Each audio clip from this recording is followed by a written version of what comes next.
আসসালামু আলাইকুম ওয়া রাহমাতুল্লাহি ওয়া বারাকাতুহু। শেখ আসসালামু আলাইকুম ওয়া বারাকাতুহু। জি বলেন। আহ, শেখ আহ, সাইদ বলছিলাম ইউকে থেকে। আহ, হ্যাঁ, মাশাআল্লাহ বলেন।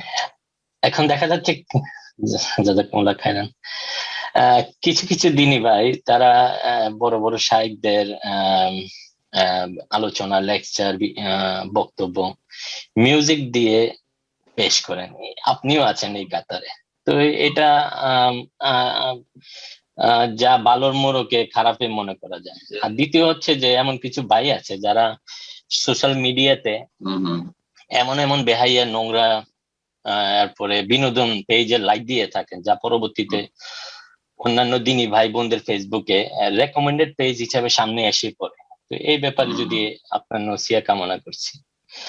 জাযাকুমুল্লাহ খাইরান। বারাকাল্লাহ। প্রথম কথা বললেন যে বেশ কিছু ভালো আহ, যারা দায়ী আলেম বা আলোচক, তাদের আলোচনাতে এক শ্রেণীর ভাইয়েরা ইউটিউবে যখন এডিটিং করে তখন মিউজিক দিয়ে থাকে। তার মধ্যে আমার আলোচনাতে দিয়ে থাকে। এটা অনেকের সংশয়, কিন্তু এই ক্ষেত্রে জাকির নায়কের পিস টিভি শুনেছেন। পিস টিভিতে আমার 30 পারা কোরআন আছে, তাতেও প্রথমখানে এক ধরনের সাউন্ড আছে। এই সম্পর্কে এইসব বিষয়গুলি নিয়ে তার আগে আরো আলামাদের ফতোয়া রয়েছে, বড় বড় আলামাদের, এবারও আলামাদের ফতোয়া রয়েছে যে সেটা যদি আপনার বাদ্যযন্ত্রের আওয়াজ না হয়, সেটা ধরেন পানির আওয়াজ অথবা পাখির আওয়াজ, এই ধরনের সাউন্ড গুলো, বাতাসের আওয়াজ, যে আওয়াজটা বাতাসের শুনবে, বিভিন্ন রকম যে সাউন্ড গুলো প্রাকৃতিক সাউন্ড রয়েছে, সেগুলি যদি হয়তো সেগুলি জায়েজ, সেগুলি জায়েজ। তো ওটাই থাকে আমাদের আলোচনাগুলিতে। আমাদের যে ভাইরা এডিটিং করে, আমাদের জানা মতে, না জেনে অনেকে শত শত চ্যানেলে, ইউটিউব চ্যানেলে আমার আলোচনা আছে। আমি সবগুলি তো, আমি তো 5টাকেও চিনি না, তাদের 5টাকেও চিনি না। তো আমি আমাদের যেটা অফিসিয়াল চ্যানেল, তাদেরকে বলা আছে এবং তারা জানে।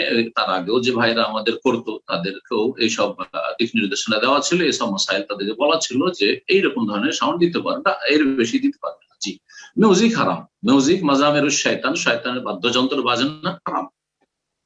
এবং সেখানে শয়তান অবস্থান করে, আর ফেরেশতা সেখান থেকে পলায়ন করে, রহমতের ফেরেশতা সেখানে যায় না।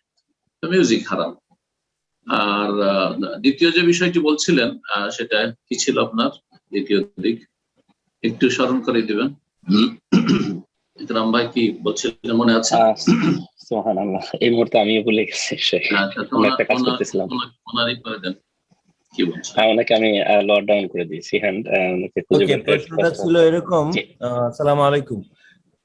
জি। প্রশ্নটা ছিল যে আমরা অনেকেই বিভিন্ন পেজে লাইক দিয়ে থাকি, যে পেজগুলো হ্যাঁ হ্যাঁ, এই লাইক করে নোংরা নোংরা পেজ, নোংরা পেজের লাইক দিয়ে থাকে। যদি কেউ লাইক দেয় তাহলে সে হারাম কাজ করছে, না জায়েজ কাজ করছে।